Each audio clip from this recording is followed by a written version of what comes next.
Well, welcome to the 700 Club. Major changes maybe could be coming to the internet, and that would be courtesy of the Supreme Court. At issue is whether or not big tech is liable for content posted on their platforms. Well, currently, a law written at the dawn of the internet era protects these companies. And yesterday, the justices heard arguments in a case that could hold them accountable. Washington correspondent Caitlin Burke reports. 8 years ago, a 23-year-old American college student was killed during a series of coordinated ISIS terror attacks in Paris. In seeking justice, her family isn't going after the terrorists. Instead, they're targeting YouTube, a company owned by Google. Hopefully by this, it'll change the laws and it'll be for the good. The family of Noemi Gonzalez claims YouTube's internal algorithm highlighted ISIS-produced materials, radicalizing the extremists that killed their daughter. In Gonzalez v. Google, the family is suing the tech giant in a case that's made it all the way to the Supreme Court. Tuesday, justices listened to arguments centering on Section 230 of the Communications Decency Act, the 1996 law stating that internet companies cannot be sued over content uploaded by third-party users. Section 230 has really been evoked across all sorts of cases because the courts have given them tech companies broad immunity with Section 230. Really, they've interpreted the original text of the law to be far more encompassing than what it was originally intended to be. And I think it's best seen through the algorithm issue. During Tuesday's hearing, Eric Schnapper, the family's attorney, argued YouTube is not simply providing third-party content, adding the company uses an algorithm that makes unsolicited video recommendations to its users. According to Schnapper, that is not protected by Section 230. What we're saying is that insofar as they were encouraging people to go look at things, that's what's outside the protection of the statute, not that the stuff was there. Google, meanwhile, argued those algorithm recommendations do fall under the statute's protections because it's acting as a publisher when related videos are listed. Publication means communicating information. So when websites communicate third-party information and the plaintiff's harm flows from that information, C1 bars the claim. During their questioning, the justices agreed tech companies should not have blanket protection, although they struggled to find the line where companies would become liable. Justices frequently wondering aloud if this should be an issue for the courts or Congress. We're a court. We really don't know about these things. These are not like the 9 greatest experts on the internet. Schnapper said he believes the court should simply apply the statute the way it was written, while also agreeing Congress has a role to play. Today, another important internet regulation case, this one with Twitter as the defendant. It also deals with Section 230 protections, questioning whether the tech giant should be held liable for failing to keep ISIS off its platform. Caitlin Burke, CBN News, Washington. We'll see what the Supreme Court does with this. The old adage in law is that bad facts make for bad law. And could the effort to try to tamp down on terrorist groups then lead to something that would restrict speech for everyone? But we have to recognize Section 230 was originally intended for people chatting and commentary on articles on the internet. And the determination was we don't want the platform held liable for what someone else is saying on that same platform. We want a free exchange of ideas, and so we'll provide protection for the platform for what people write on there. But it seems antiquated today. Who puts comments in chat boxes anymore? If your algorithm is highlighting terrorist material, there's a problem with your algorithm, and that needs to be fixed regardless of the law. But here's a challenge for you, and it's a challenge I got in my first year of law school. Try to write a statute that covers it. You'll quickly find out it's very difficult to enact things in a fluid environment like the internet. How do you protect free speech, at the same time protect the rights of others, and particularly try to keep terrorism out? In other news, government officials are going door to door to reassure citizens in East Palestine, Ohio, that their drinking water is safe. And just imagine that. Imagine someone knocking on your door saying your drinking water is safe. It's probably not going to reassure you. John Jessup has more on that story from our CBN News Bureau in Washington. John? Thanks, Gordon. Nearly 3 weeks after a train carrying toxic chemicals derailed in their town, residents in East Palestine report headaches, burning skin, and irritated eyes, in addition to fears of long-term health problems from potential contamination of soil and water. Now, the EPA is ordering Norfolk Southern Railroad to shoulder the burden of the cleanup. CBN's Wendy Griffith reports. More than 2 weeks after a train carrying hazardous materials derailed in the small village of East Palestine, Ohio, including the toxic chemical vinyl chloride, the EPA is stepping in and ordering the railroad to take responsibility. Norfolk Southern will pay for cleaning up the mess that they created and the trauma that they inflicted on this community. The wreckage burned for days, and residents were ordered to evacuate their homes.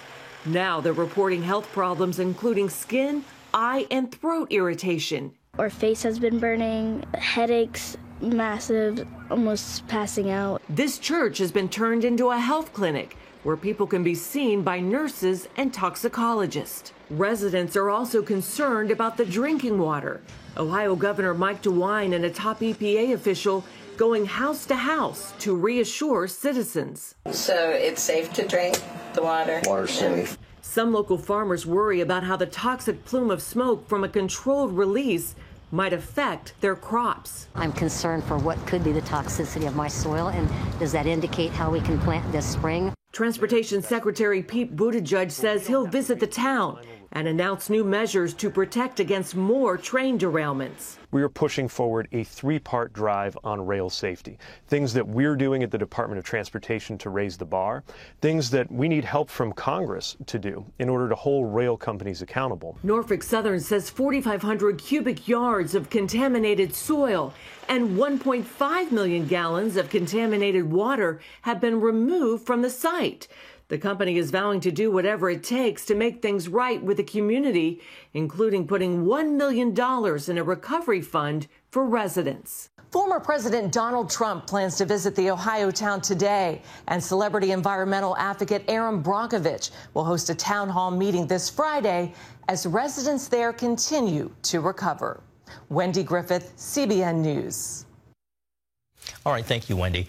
Well, the northern plains and upper Midwest are bracing for a winter storm that could dump up to 2 feet of snow in some areas today. And it's just the opening stage of a huge storm that will stretch 2,600 miles from coast to coast by the end of the week. 1.3 million people are under a blizzard warning, with another 13 million people facing winter storm warnings. Schools in the Dakotas, Minnesota, and Wisconsin are closed today. The storm predicted to bring sleet and freezing rain on a line from Iowa to Boston through Thursday, causing dangerous road conditions and power outages. We're turning overseas to the quake zone in Turkey. With infrastructure destroyed and more than 1 million people displaced, one of the major needs right now is safe drinking water. As Chris Mitchell shows us, CBN's Operation Blessing is on the ground, offering a solution. When people visit the region hardest hit by these earthquakes, they're struck by the size and scope of the disaster. This area of the country is almost lost, is injured. Yeah, in some other disasters, it's a fraction, and even in that fraction, it's not like general. This earthquake is like off the charts. Jose Esker is Operation Blessing's on-site water engineer here. Right now, the solution is like bottled water, but not enough bottled water. So we are looking for solutions based on the local, just to purify water from the place. One of the first impacts of a natural disaster like this is on the quality of water. That's why Operation Blessing has this reverse osmosis system to take undrinkable water and make it safe. Esker shows CBN News the process of making the water safe. First, he takes some of the well water from this storage tank. Just to see the difference of the water. I mean, it has a lot of turbulence and also a lot of minerals. Calcium, definitely not drinkable. After measuring the contaminants, Esker got a reading of over 1,000, indicating high contamination. It maybe has something like excessive minerals, excessive some metals even, and that is something that we are not going to let that happen on our watch. So let's go to the kitchen. In the kitchen, Esker shows us how they take this contaminated water and make it safe for cooking and drinking. Afterward, he takes his instrument to measure again, and it dropped from over 1,000 to 50. This is the water from the well, Right now, if you open the faucet, you will have this particular side, and this is the one that comes from the reverse osmosis system. Yeah, and this is totally drinkable. I mean, I won't drink this. Yeah, and be safe after. This is good. Contaminated water like this can have long-term consequences. Toxicals, metals, even heavy metals has damage in the organs for long years. And when you have some symptom, it's too late. Esker says major help is needed after a disaster of this scale. This is huge, and it will need several years to restore. And I ask for all the people to continue support this in a major scale. And he says prayer is vital. That is something for sure needed. What we do is to show the love of God through our actions. I mean, and that's the way we are doing right now. Chris Mitchell, CBN News, the city of Hatay, Turkey. Gordon, they're showing an innovative yet practical way to meet critical needs. That's what Operation Blessing does. We've been going to disaster zones for decades, and through that, we've learned one of the best things we can do is provide clean drinking water for people.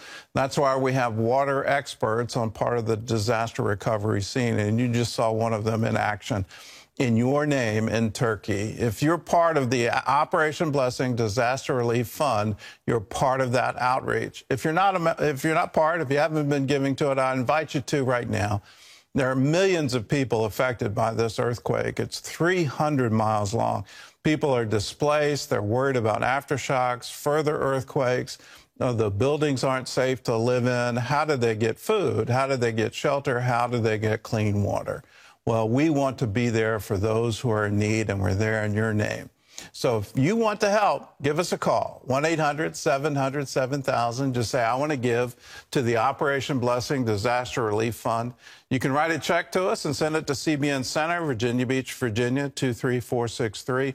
Just put Disaster Relief Fund in the memo line of the check. Or you can text OBDR to 71777 or go to cbn.com. Either way, let's help the needy people in Turkey, and let's do it today.